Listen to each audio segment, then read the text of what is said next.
Сайн байцгаана уу? Өнөөдөр та бүхэндээ модуль хэмжилт буюу Metron Track зэсийг танилцуулах болно. Хэрвээ давхацсан шүд байгаа тохиолдолд та өөрчлөлийг хүссэн шүдээ сонгоод brush tool-ыг ашиглан засварлана. Энэ тохиолдолд илүүдлүү хөдлийг устгаж, brush-ын хэмжээг тохируулах бөгөөд устгасан хэсгийг буцаад сэргээх боломжтой.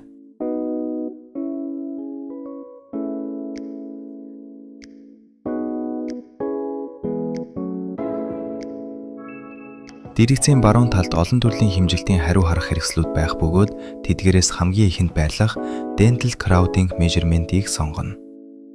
Ингэснээр дэлгэцийн түүх хэсэгт өвөгдгийг хүснэт хэлбэрээр болон лавлах утгуудын жигсаалтыг харуулна. Үүний дараа Dental Crowding Measurement сонголтын доор боосны харьцаа байх бөгөөд тодорхой шүдийг сонгоод эргүүлэн илүү наривчилсан харагдцаар үзэх боломжтой.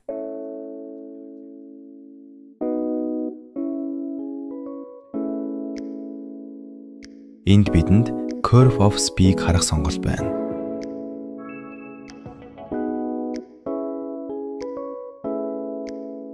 Дараа нь хэрэв тагнаан скан байгаа бол тагнаан өндрийн хэмжилтийг сонгон харах боломжтой.